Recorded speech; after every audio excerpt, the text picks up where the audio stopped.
Forget all you know about podcasts. We welcome you to an experience uniquely different. Please join us for our coverage of all entertainment on the fringe of society. The candles are lit, the lights are down low. It is now time to welcome our host as he steps up to the pulpit. The sacrifice has been prepared for the midnight black mass.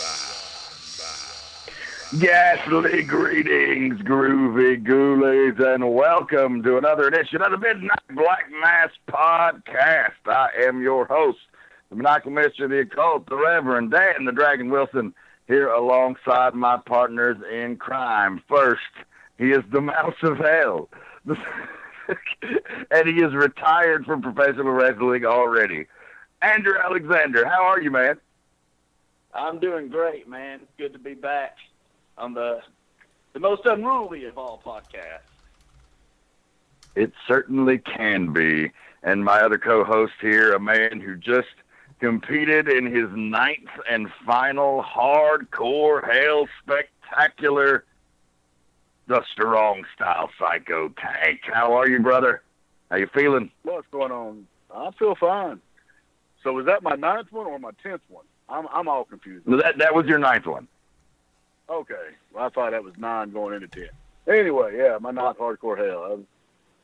That's pretty sweet. I can't wait to see what he does at his 10th one next year. Fuck you. If you don't know what we're talking about there, of course, Tank, one of our mentors, and it was just a fixture in the Southern wrestling scene, and so far beyond. You know, he had a big run in IWA Mid-South. He hit a lot of the Northeastern Indies, has done some CZW appearances, appeared in Mexico, done some Canadian stuff. I mean, he's been all over the place. He's retiring this August. And so Andrew has made it a point to tell him every day, I guess, to try to hold him to it or shame him into staying retired when he finally does. But he's basically been saying it's going to be a Terry Funk retirement. I don't believe it. I think he's serious. I think, he does probably want to stay involved in the business, but I think I believe him. So what say you, Tank? Oh, man, after Phoenix City, I'm done. That's sort of being an in-ring. It's not a shoot shaming, though, because there's no shame in it, and it's not one of those, any fan is going to be happy that I'm right. Like, no one wants to see him retire. That way he comes back, they'll always welcome it. But it ain't going to happen.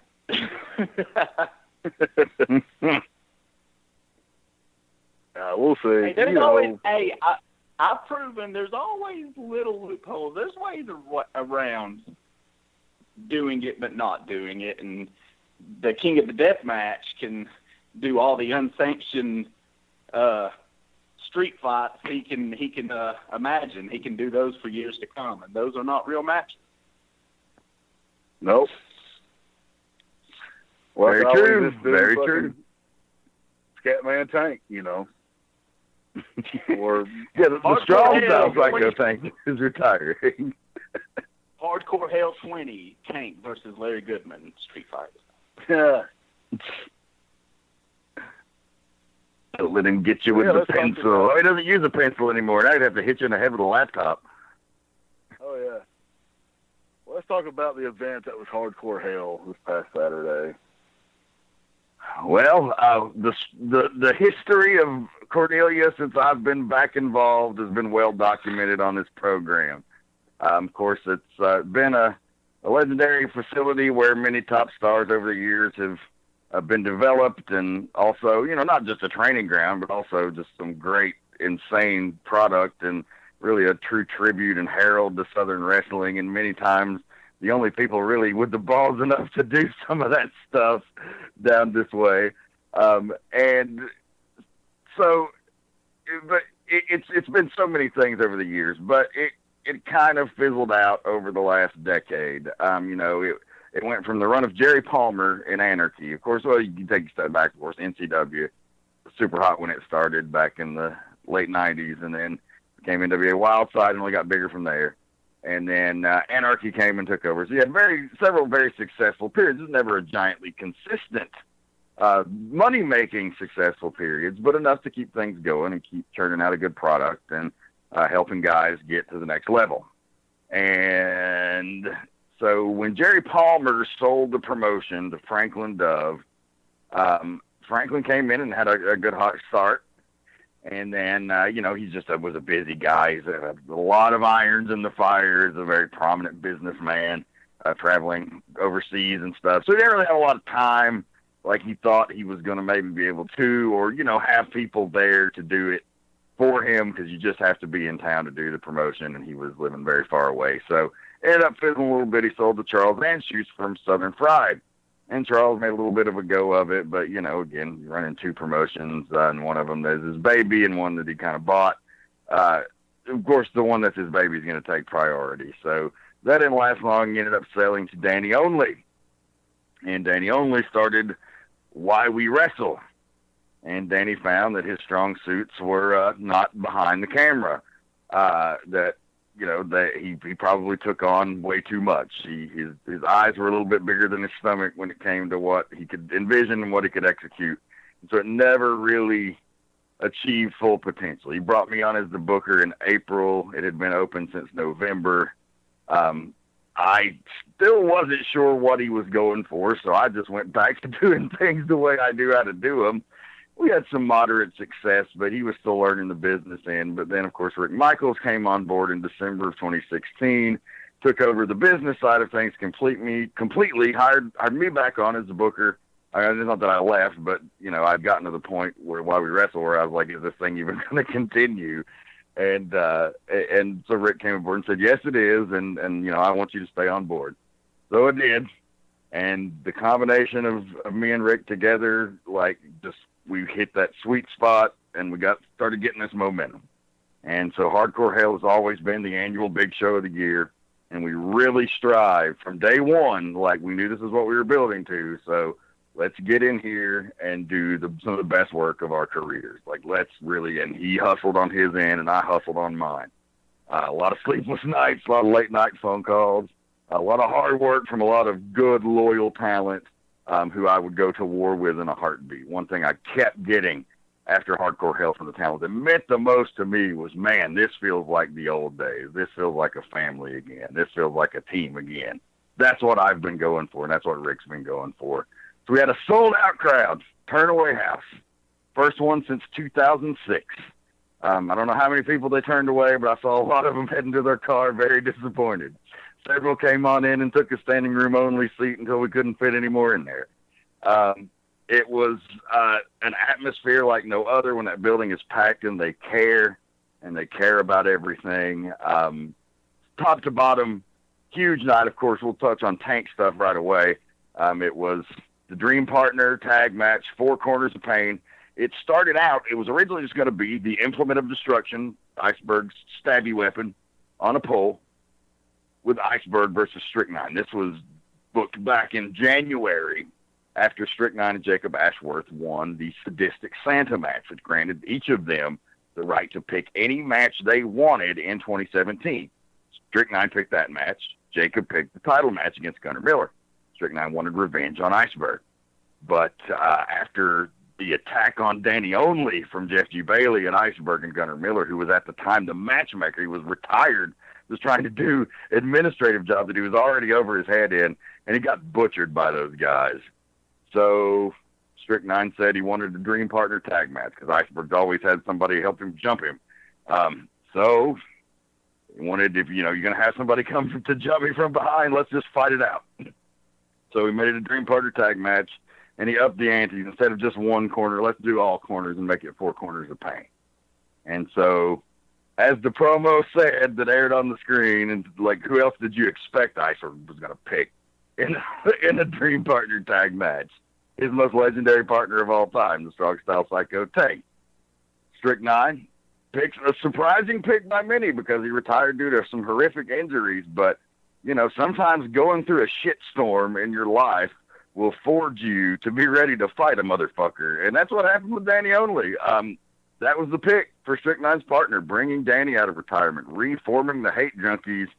And they kicked some major ass, and Tank and Berg kicked some major ass. And, I firmly sat on the fence there because I got a little stake on both sides. But, damn it, man, the first two, there's only been 3 of that match in history. The first 2 Four Corners of Pain were 2 of the most sadistic, great story, like awesome fucking matches we ever had.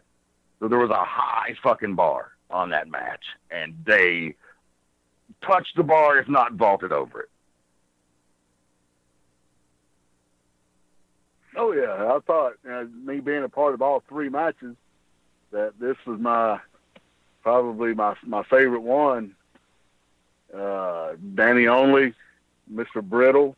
I would say he was the MVP of the match just because the ass beating he took, and he was able to walk out on his own.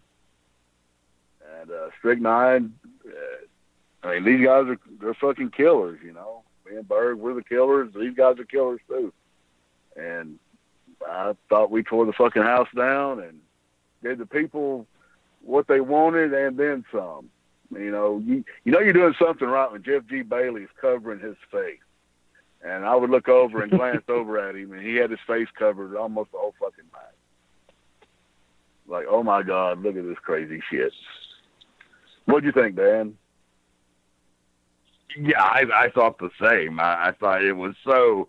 the atmosphere was just electric. You have that standing room only crowd. We gave them the disclaimer because what's really funny, here's a funny story. So at Hardcore Hell last year, we had a death match with Brad Cash and Masada. It's not the normal fare. I'm Southern wrestling all the way, so I love blood and guts, but I don't just do it for the sake of it. You have to have a reason. It's got to be to settle a score when 2 guys want to fight each other, and there ain't no other way to handle it but to let them go out there and rip each other to pieces. And wrestling is about violence. And if you take that out of it, to me, it's hardly wrestling. You got to have some element of that. Now, all the great technical matches are awesome, and they're certainly what it's all built around, but there comes a time and a place where violence must happen and blood must be shed. And so that's what happened. And we gave the warning to the people. You're going to see some nastiness. You may want to take small children out of the building if you are faint of heart, if you're weak at stomach. There was a guy last year at Hardcore Hell that rated us 1 star on Facebook and said he was never coming back because of the death match with Brad Cash and Masato, because it was so bloody and so brutal and so disgusting. And was it a guy that said that? Yes. And hey, keep going. I look on the Facebook page and I see this same guy's entire photo album from Hardcore Hell of 2017, where he's tagged a bunch of the wrestlers in the pictures he took, including the death match. So he came back. So, yeah, he came back. That is the point. The sold out house included the guy who said he was never coming back. Talk about, the sold out, just walking out and seeing all the people. And I've been in that building 1,000 times, and, that was the biggest crowd I'd ever seen in there. And Franklin Dove told me after the show that we had more people in that building tonight, or that night, that NXT had in Jacksonville the night before. Damn. So, that's telling me something. That you guys are, y'all, I was just happy to be a part of it. I was invited in. That's y'all show now. I was just glad to be a part of it. And the shit y'all are doing, that's what's successful, is what, the booking and the advertising. And Rick Michaels, he knows his shit. And, it could only get better. And I think it's going to get better with the guys you're bringing in and what have you. And but this getting off that, but as far as the match, it was a doozy. I was a little sore yesterday. I ended up with like 32 thumbtacks in the palm of my hand. That kind of sucked. Trying to jerk off right-handed, but I couldn't do it. So I was like, hell, I have to do it left-handed. The old stranger. Oh yeah. Yeah, that's what I was You know, not to kiss nobody's ass too much, but that's what I was thinking when Dan was running down the kind of that quick history of the field in the past 10 years. Well, more than that, really. But of all the people I've met in the wrestling business, if I made a top 10 of people who know their shit, Rick Michaels and Dan Wilson would damn near be at the top of it, probably. So having those combined, that's pretty impressive shit. I mean, to be completely honest with you, if I gave two shits about professional wrestling, I would be down there at that show trying to get involved somehow, just because the conversations and the learning and the stuff, you know, that side of the business that I've always enjoyed would just be amazing. Throw in Jeff G. Bailey, and then always, of course, you never know who's going to pop in, like a Tank coming back and guys like Iceberg, but Dan and Rick, that's got to be just like an unbelievable learning experience. I hope guys in the locker room can even fathom or have a fucking clue what they have in front of them. You know, a lot of guys I see on that card, I don't know them, but I hope they're aware of the opportunity they have, because I learned a lot of shit in my time in the business, and most of it came from that building. I mean, and if it wasn't from that building, it was from people who grew in that building. So I hope the talent knows what they have in front of them. Well, like I was telling, I appreciate that. On the car ride down, you know, on the car ride down, you know, I told Gunner, I go, I'd wrestled 5 years before I stepped foot in that building, and my career really didn't start until 2001 when I started wrestling at Wildside, because I learned pretty much everything there. The guys who trained me, you know, I told you the other day, they taught me how to fight and defend myself, like shoot fight.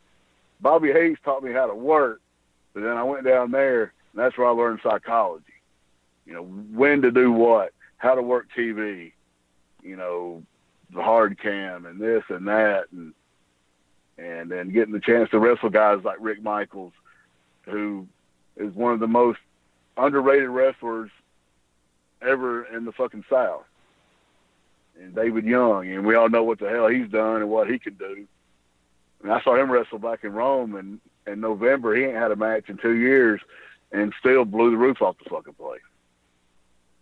Oh, yeah. Well, it's been a year. He wrestled at last year's Hardcore Hell against Anthony Henry in a hell of a match. Tore it up. We've tracked down that footage, so we're hoping to re-release that now that we're starting to get our video. Folks, big news, Hardcore Hell will be released on video. There is a camera mix copy with commentary and everything that will be hitting the shelves and on sale on April 8th at the live event. Will also be debuting later this month on Powerbomb TV. It is fucking official. Finally, after me pulling what's left of my goddamn hair out, we have video products. Thank you. That match was nice. that match last year with David and Anthony Henry was goddamn awesome. Probably the best match on the card. And then I saw David work Iceberg in Rome, and he says he's fat and out of shape, and he can still go. It's just the talent that's been through that damn building. Hell, look at AJ Styles. He's the number. Would you say he's top 2 guys in the fucking company in WWE right now? Oh, he's the best worker. In my humble opinion. Oh, he's definitely the best worker, and he sells more merch than anybody. Phenomenal? So. Dan, would you say he's phenomenal? I would say that. I said that a long time ago, huh? Yeah, man, it's not just the guys that come through the building. I mean, because, there's a lot of guys you can throw out there that have wrestled there. But, I mean, the guys that have been there, like, for years, that wrestled there for, like, a decade, man, if you went through that list, fans probably can't even realize, and maybe younger guys probably can't even realize. But, dude, I don't know if Rick Michaels, God damn, he should have had a job in the WWE for so long, not making fucking gear, wrestling on TV. David Young, the same thing. And then you can just go down the list, man. I'm not exaggerating. Iceberg, Tank, Adam Jacobs, Michael Judas, Jeremy Vane, Phil Shatter. Fuck. And when the guys towards the bottom of that list are guys like Sean Tempers and Ace Rockwell, you know it's a pretty fucking talented list because those guys are like two of the best that come through there too. It's like they've had so many guys that are better than a lot of guys that have opportunities right now on TV, WWE, Impact, Ring of Honor, all of that. I mean, so many guys that fans all over the world have just missed out on because they didn't have the breaks or exposure that, you know, a lot of guys have now, and it's a shame. I mean, I think David and Rick could both be coaches. David and Rick could both be coaches at NXT. No fucking problem. The kids down there will learn more. I mean, I sat and listened to Rick at the Senate City Rumble. There was a kid who kind of come in with a little bit of attitude over some money and this and that. And I sat there and listened to Rick talk to this kid, and the kid has like done like a full 360 turnaround, like, oh shit, I'm doing all this shit wrong. Just from one fucking conversation. You know what I'm saying? And you just sit and listen to him. And there's sometimes when I would work with Rick years ago, I'd be like, man, that's fucking stupid. That don't make no sense. And I'd go out and do it, and the crowd reacted to it in a positive light, and I'd be like, damn, he might be the smartest motherfucker I know in the business. He's so good. Like, yeah. Having him there in the, like, cause, you know, he does his job on the promotional end, but, you know, when the show's going, I'm not booking shit and he's not promoting. We're doing other shit. I'm now commentating again, which I'm like, that was really kind of emotional for me to get back out there for the first Hardcore Hell since 2005 in the play-by-play booth. It's Day of the Dragon one more time. And, you know, I'm loving being able to do that again. And, you know, I don't know if I'm going to fucking go back to managing because I love it so much. But not only that, but, you know, working with the guys during the matches and having a guy like Rick there as a guy to give ideas and help out. And Andrew, if you ever get off your fucking ass and pull that stick out of it, you got a spot right there in the fucking gorilla room helping me with those motherfuckers. So you just let me know when you're fucking ready, motherfucker. Man, I honestly, it's a very tempting offer for sure, but I don't know, man. It's not fair for me to take anything away from anybody that would want to do stuff because there's a lot of guys hungrier than me that, you know, could even do something like you're suggesting. And that, man, it's hard, man. I made that. Y'all know how hard that drive is to make all the time, and it's hard to jump back in that and not be committed 100%. Especially when it's guys like you and guys I'm friends with and shit. You don't want to not be able to give 100%. And I just, I'm afraid to dip my toe back in the water. I get invited almost every show. Somebody invites me. Hey, write down, and I'm like, no, leave me alone. Even though it was I have a great time, but that's part of the reason I don't want to go once, because then I'll be like, oh, I could do this every other week, and then in 6 months I'm like, what the fuck have I done? Man, they got that paid for it. I mean, goddamn, they have a badass racetrack right down the road that has froyo. I mean, shit. And donuts. I mean, you can't fucking beat that. Yeah, dude. Like I said, we got home at 2:30 on a big show, man. That's like back in the day. That was 7 or 8 or maybe like 5 o'clock the next day. Like, you know, you never knew. But you know, hell, we're old, and responsible now. Like I party every now and again, but not on the road. Wrestling's work now, son. Get out there and hustle them dollars and hustle that passion and fucking, you know, we can party when we get home. We always like look and see, okay, like how fast can we make it home? We usually, on a normal show, we're usually home by 1:30, and that ain't too damn bad. Yeah, that's early compared to back in the day. And me and Tank, we'd ride together. We wouldn't hang out afterwards. Really, we'd come straight home, and shit, we wouldn't get home at no 1:30. Hell no. Yeah, it's all business now, man. We always had to make that pit stop at Crystal and get the fucking sweet bites. That was always a given. Fucking sweet bites and gut bombs and Just telling stories. Yeah, it was good times. We need to talk about something else. I ain't going to no fucking Cornelia. Look, we about got him talked into it, Tank. Oh, yeah. So, yeah, I'm not going to go every match, like just a couple of highlights. Tag title match was incredible. 2 out of 3 falls, with each fall with a stipulation, the Monarchy and the Lynch Mob. The Lynch Mob putting the final exclamation point on their tag team title victory, firmly and soundly defeating the former champions in a hell of a match. 2 out of 3 falls. First fall was submission, which the Monarchy took. Second fall was tornado tag rules.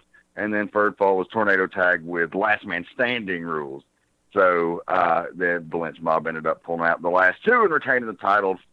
We also saw Crystal Rose retain the women's championship in an unlikely fashion when she kicked referee Dee Byers in the balls and got intentionally disqualified. But she won't get to do that on April 8th because they're going for a no disqualification, no count-out match. That's right, the first ever women's main event in the history of Cornelia in a hardcore match. Am I crazy? Probably, but just what you're getting. So, and a whole hell of a lot more on April 8th. We got Odinson has challenged Team Tag to a gauntlet match after what happened in their crazy 6-man lumberjack fan strap match. One of the wildest things, like, it was the Four Corners of Pain was this, like, brutal horror movie fight. And then you had the 6-man was like a circus. Like, Team Tag comes out dressed like it's New Year's Eve with their WrestleMania entrance. They have, like, all of these fucking ridiculous, like, confetti guns and fucking titty beads from Mardi Gras and fucking stupid hats.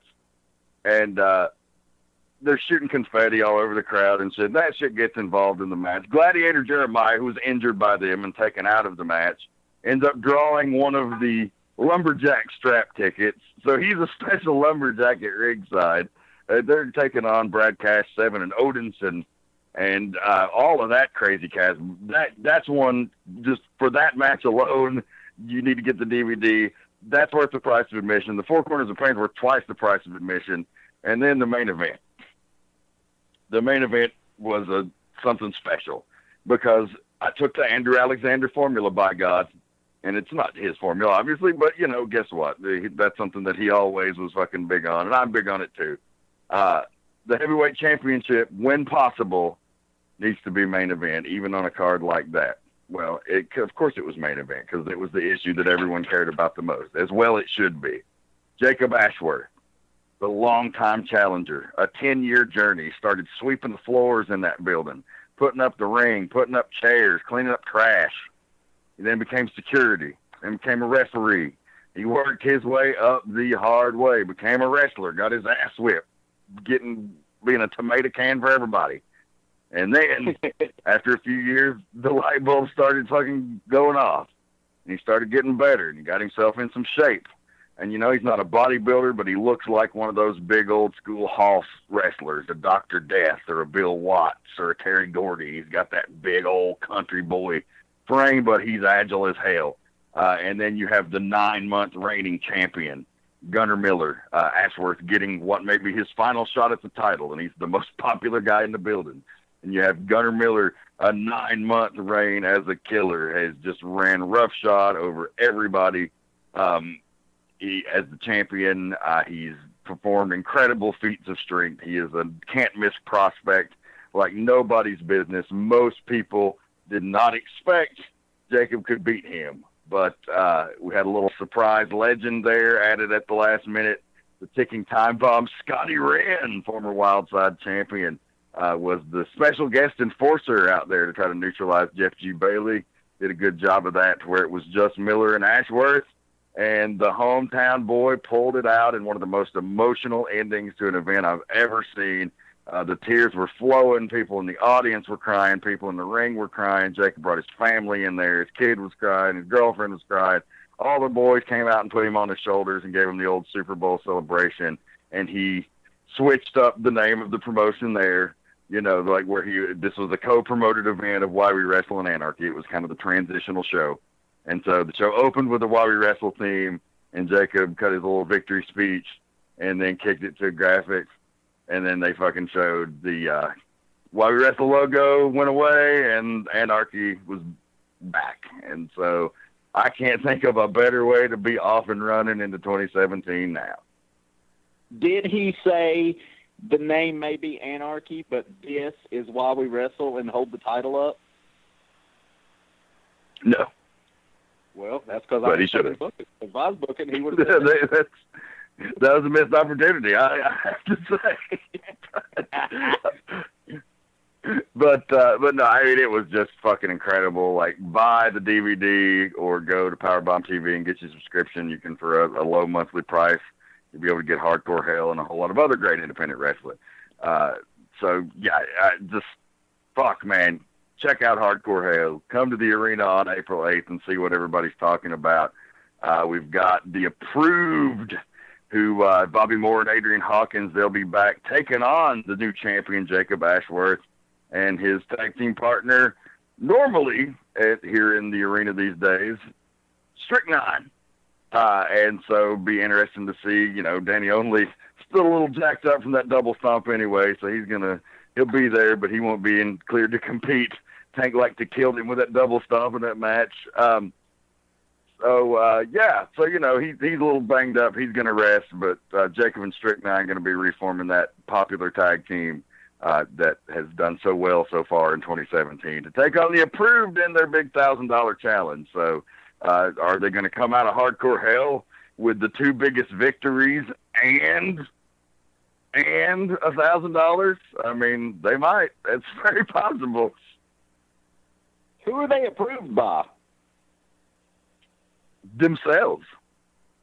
Oh, well. And of course, Jimmy Rave other places, but Jimmy Rave doesn't wrestle for us these days because he's a busy man and got other things going on. So, you can't be fucking Jimmy Rave approved.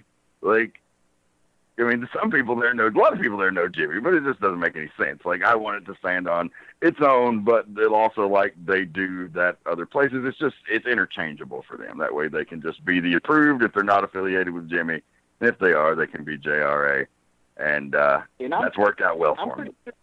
I'm pretty sure it'll be the $940 challenge because they were successful at Hardcore Hell, and I know damn well that Bobby Moore hit up that crystals we were talking about earlier and got him a couple sackfuls. There ain't no doubt in my mind about that.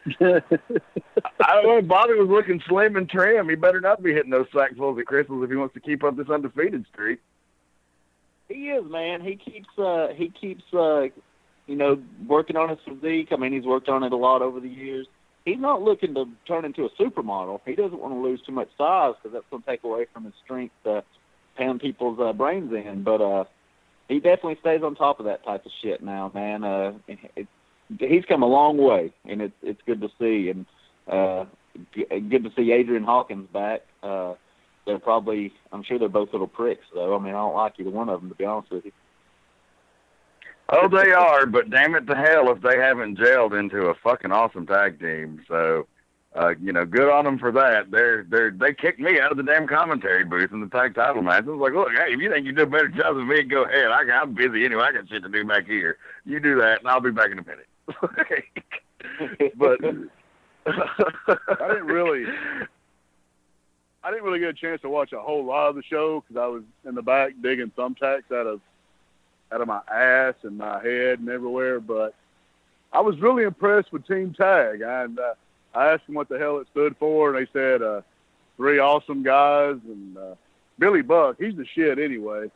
And kind of had a little run-in with Kevin Blue in the Rumble.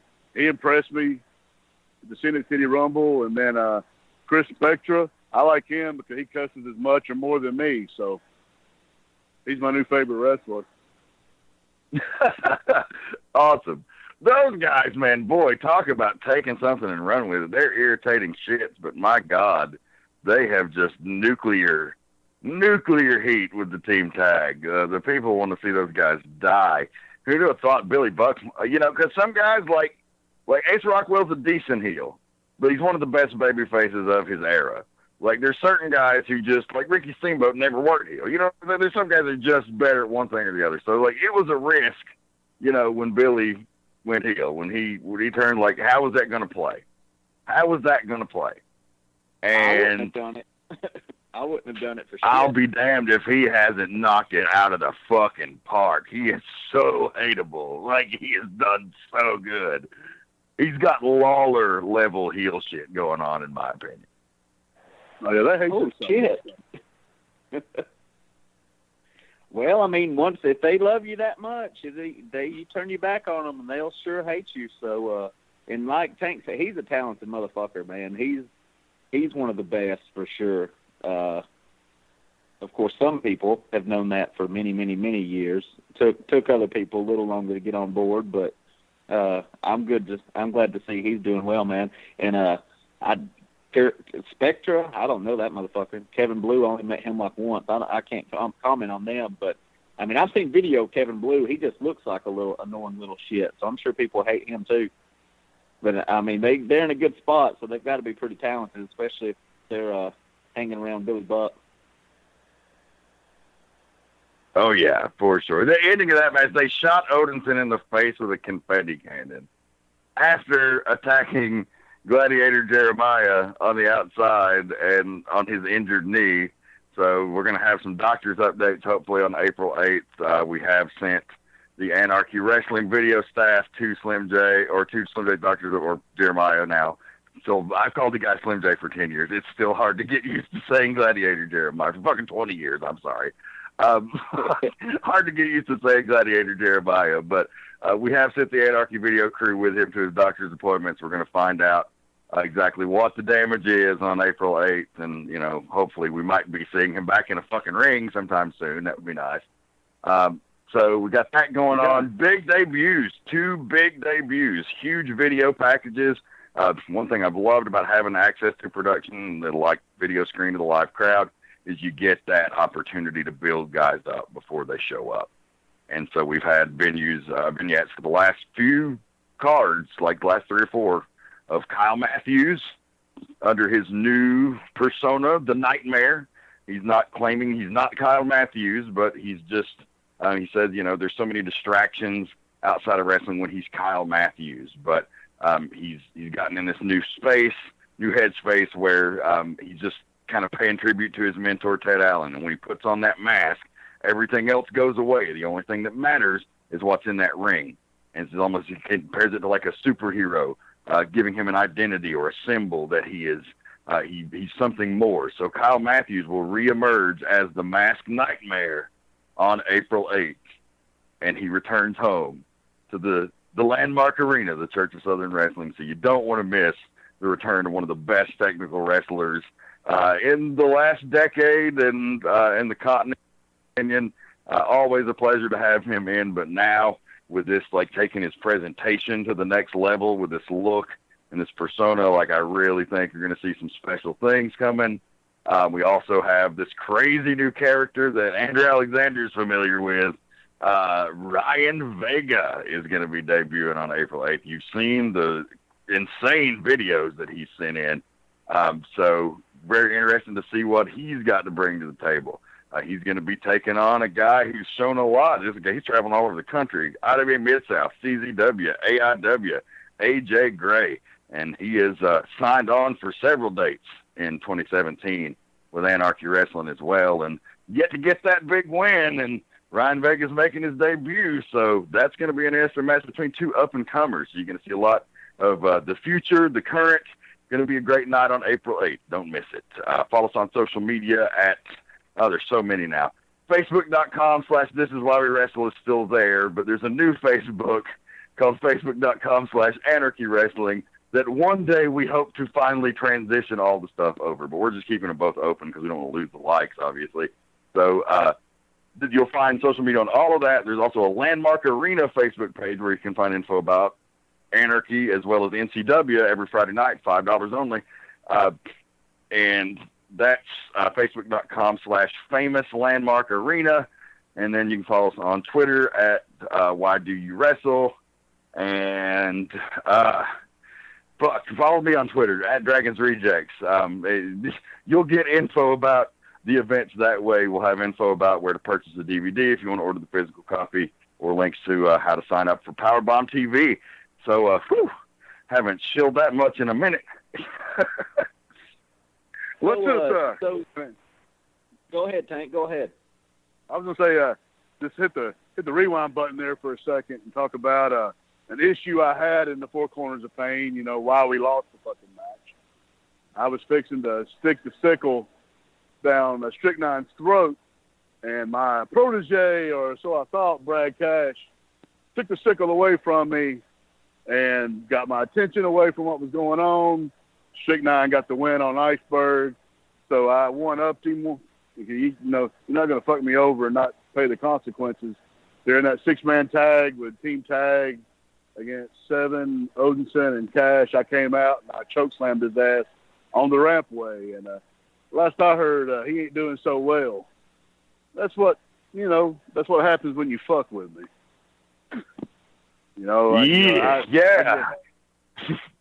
I gave him, I was hurt last year. I was the whole Brad Cash Masada match. Supposed to have been me. I was injured. I couldn't do it. So I gave him the spot. So he has one good fucking match and thinks he's the goddamn best fucking deathmatch wrestler on the fucking planet. Well, if it wasn't for me, he'd still be carrying the piss bucket at the shit shows in East Tennessee. So he wants to step up and fuck with me. Dan, maybe Dan can talk some sense into him. He fucks with me. He's fucking with the wrong guy. That's all I got to say. Well, that's advice I'd give anybody. So you gave him the opportunity to face Masada in the death match? Last year, yeah. I was hurt, so I couldn't do it. And I was like, well, let's give this guy a shot. Some fucking favor that is. That's probably why he's mad at you. What an asshole. I mean, he did get beat by Masada, so maybe that's where it all comes from. I don't know. I step away from the rejects to handle administration shit, and this is what happens. But hey, that's cool, man. You guys are grown men. I'm not getting in the middle of it. Like, I'm always going to support you, and I'll tell him he's a dumbass for trying to do it. But hey, man, like, I kind of admire his balls in a way too, because you're not gonna get over by picking fights with pussies and with guys who don't have any credibility. I mean, give him credit where credit's due. It might seem stupid, but if you're gonna pick a fight, you might as well pick it with the biggest and baddest motherfucker on the block. Oh yeah, since we've been gone, he's calling himself the Devil's Reject and this and that, and had the skull put on his tight. That shit's earned. You just don't go fucking call up a gear maker and say, hey, put this cool looking skull on my shit. That shit's earned. And come in the next month or so, I'm gonna get your ass back. The choke slam on the fucking ramp, that was baby shit compared to what I'm gonna do to him later. Yeah, that's a good story, man. The Devil's Rejects were around for pushing a decade before I ever got the call to join the group. So I feel bad for Mr. Cash thinking he's just going to walk in and think he's head honcho of the Rejects. That only happens if you're invited or you're dominant. Man, I want to mention, you mentioned those two debuts on the 8th. I believe you said the 8th. Number one, that Ryan Vega, he's a man. The whole locker room better watch out. He's a snake. He's a little snaky shit. The Team Tag, they got to run for their money as far as piss ants go, because he'll get on your last nerve, man. But he can back it up. He's young, dumb, and full of shit. Yeah, but then the other guy you mentioned, the Mass Nightmare. Man, it seems like maybe Kyle Matthews should find someone else that's been a mentor to him before, and somebody that has history with him to come help him, come mentor him and manage him, and make sure his career is going in the right way in Cornelia. Someone that knows him well. I can't think of anybody that could fill that role, but maybe somebody would pop up with him. Oh, maybe. I wonder. I guess I have to buy that ticket and come watch this shit.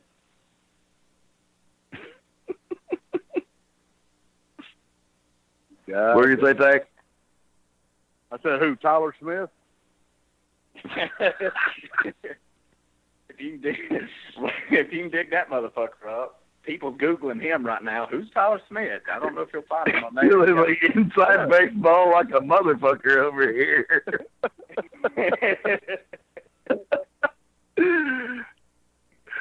Now that we're good time. talking about hardcore. Now that we're done talking about hardcore hell, I got a question for both of you guys. What exactly is a hill daddy? I need to know what the fuck a hill daddy is. I've never heard that in my life. I don't know what you're talking about. Dan Yeah, knows I'm what no selling. No selling. I ain't selling shit. I'm like Zeus at fucking SummerSlam '89. I ain't selling shit. Okay, we'll drop What it. are y'all fucking talking about? You know that picture of that shit bird I sent you last night? That's a hill daddy. Oh my God. Hashtag hill daddy. I'm still. Is that his moniker or something? Yeah. Oh. Okay. Well, I don't know. God about that. damn. Okay, we can go on to other things. Yeah, we got Well, I like, mean, we only 15 minutes. We only got about 30 seconds left, but there is a big show this Sunday coming up. It's the WWE version of Hardcore Hell.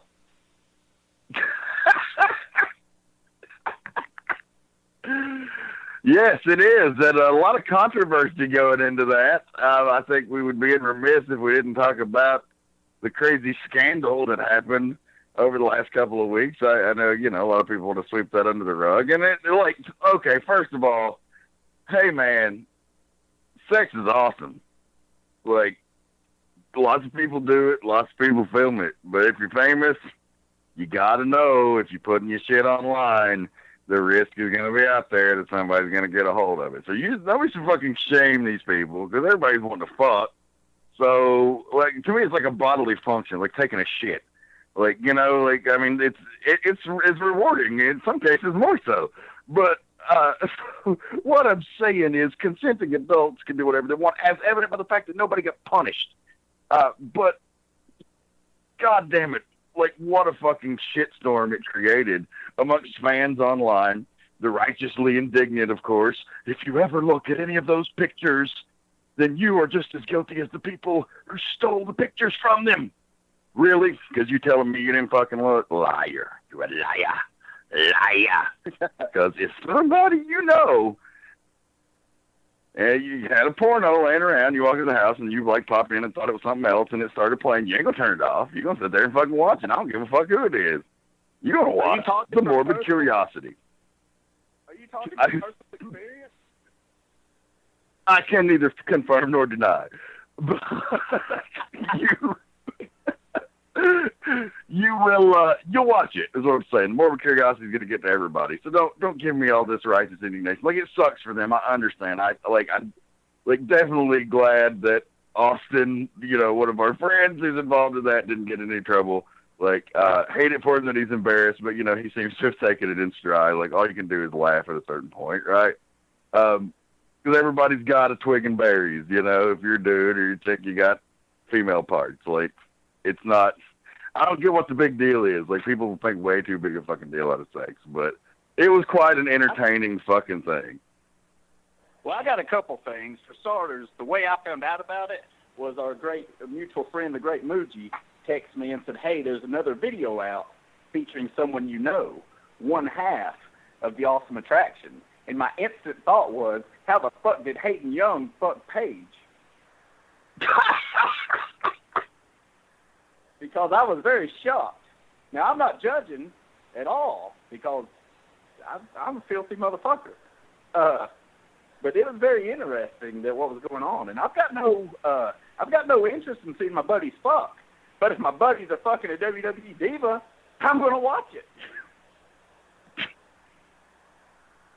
If Tank said, hey, man.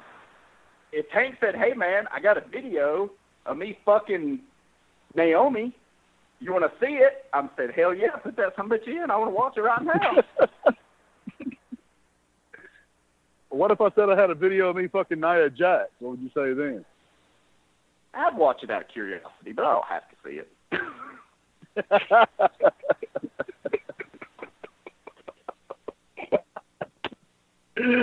God damn it. But I'm just being honest. I'm just saying. It's very interesting stuff. I'm glad that there doesn't seem to be any heat. And really, there shouldn't be. like you said, people do much worse shit. Big deal. Who cares? And I mean, it's not like they leaked it on purpose or whomever didn't. At least you assume. Shit was stolen. Man, if somebody hacked my computer, I would never be able to run for public office. I promise you that shit. Yeah. I mean, that's the most fucking mortifying thing in the world is like not knowing where your cell phone is. You're like, oh fuck, like let's pick that up. Oh shit, I better have a lock on it. Fuck. Yeah. Like I hear you. It's just one of those things. I'm one of those. I slide into that curve though. People know. I mean, I'll straight up tell you what's on my shit. There's bad shit on there. There's bad shit that you don't want to see. But the good thing about I'm smart. I got tons of shit with women's faces and all their body parts. You ain't seeing my face. All you're seeing of me, dick, maybe some legs. That's it. Well, is there anything else to you but dick and leg? Not really. There's no fucking substance. Spoiler alert. But yeah, you can't see my face. Voice a little bit, but I hate it that they say like Paige is in pretty bad shape. Allegedly, this is dirt sheet shit. So who the fuck knows? Like I hate even repeating it, but they're like, she's in a mentally bad place, and like her family doesn't want her left alone and shit like that. And that's fucking awful. If you're harassing this poor girl who comes from, fucking the same British town Black Sabbath came from, which like there was, nothing going on in these places. They get over here in the United States, living a lifestyle of a celebrity in her early 20s, like, and he's just experiencing, being a kid and having all this freedom, but fucking being an adult, fuck you if you're out there fucking harassing her. Like, you're just jealous because you didn't get to fuck her. Yeah, that's true. Like, she shouldn't be fucking. I mean, it's embarrassing, but there's no reason to be fucking suicidal over some fucking naked pictures leaking. Like, it's gonna be okay, girl. It's gonna be okay. Oh, she'll be fine, man. And this shit'll be forgotten about in a couple months, man. Like, how many celebrities did this happen to? And it doesn't hurt anybody in the long run. Hell, it helps them. Yeah. She'll come back and be the most over chick on that fucking roster. You know why? Because she's fucking for people to see it. And that's what you want to see. Oh, yeah. Like, do you not think if Brad Maddox showed up at WrestleMania, he'd be the most over motherfucker there? Yes. Like, people go nuts. They would go fucking nuts. Like, it's just one of those things now. It's weird. But they call him Big Brad. Well, maybe Medium Brad. Yeah, they should do a segment where like all three of them are in the same room together and like send you new videos, and that just be it. And fucking walk out. I think that would get a pop. Younger kids, They need to do a segment where he's going to come back as a referee, and he's going to referee a tag title match the night after WrestleMania. He says, I just want to make sure there's no tomfoolery.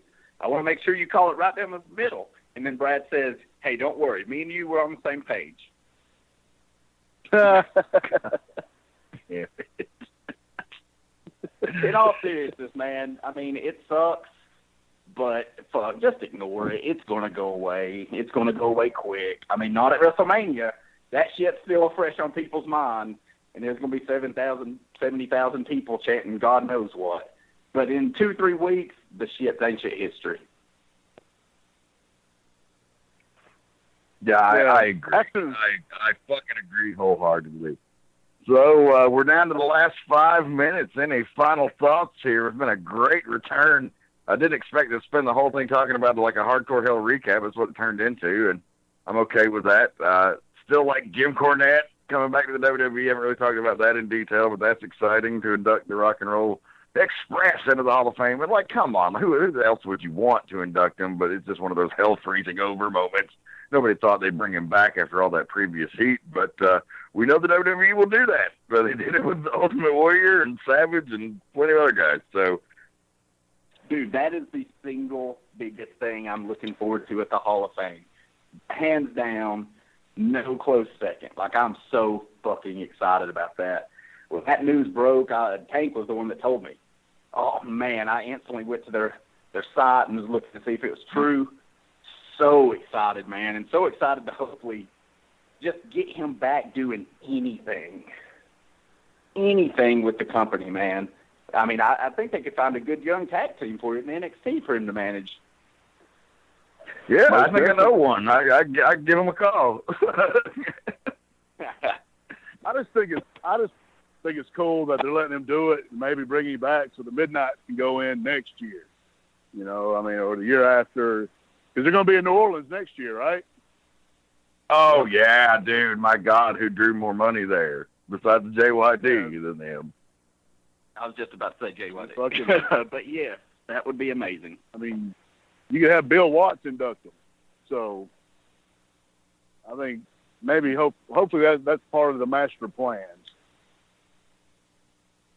Oh, and something we forgot, man. How sad was that about Jim Ross's wife, man? That was so terrible. Yeah, oh, God, yeah. I almost cried reading some of the shit about that, dude. Like, it was, and I'd never met the lady in my life, but God almighty, that was fucking heartbreaking. Yeah, so. He's such a good guy. You just hate it for him. But I did read today where some of her organs have been donated and it's already saved 4 lives. So, you know, yeah, that shit tears me up. I get teared up reading that kind of stuff. So. Yeah, she seemed like I've heard he's doing all of his shows and all of his appearances WrestleMania weekend, and I just know that was worried about. Not from a selfish point of view, but just you want to know that he's able to get out there and still do that stuff, and you know that'll help him get through it. But oh God, it was so sad reading that. I heard when I read about the accident, it just didn't sound good. It's so tragic, man. Just not natural causes, not anything like that. Just a freak occurrence. I mean, that happens to everybody every day. So, you know, it's part of life, but it don't make it any easier. And just I've never met her, never met him, but just so sad to hear about. Yeah, dude. Every dude's worst nightmare. I mean, everybody that's worked with him, you know, Pritchard and Cornette both have come on their shows and talking about it. And I'm sure it probably hit Lawler really hard because they were, like, fucking tight. So, you know, he spent a lot of time with his wife traveling or just, you know, hanging out, doing things together. Yeah, it was terrible. It's I don't know if they did anything tonight on Raw to mention it, but I know on Access TV, the New Japan show, they put a little graphic up, you know, in dedication to her, which I thought was cool. Awesome. Well, that's classy, and I'm sure WWE will do something. They're generally pretty classy in situations like that. So, yeah, man, that, like, every married dude's worst nightmare. Like, you definitely put yourself in this position. That's the news you never want to get. You could tell by his panicked reactions after the accident that it was very bad. Like, I didn't want to. I kind of expected that to be the end result just based on his first tweet. Like, it's just really sad, man. Like, thoughts, prayers, whatever you do, whatever you believe, send him to Jim Ross because he needs them, man. Hang in there, JR. You're the man. But fuck, guys. Well, not that. Go ahead. I just wanted to add, I would love to see, just because you can hear him talk about stuff, you know how passionate it is, and I don't know how his contract is in New Japan, but I would love to see him get to call a Mania match.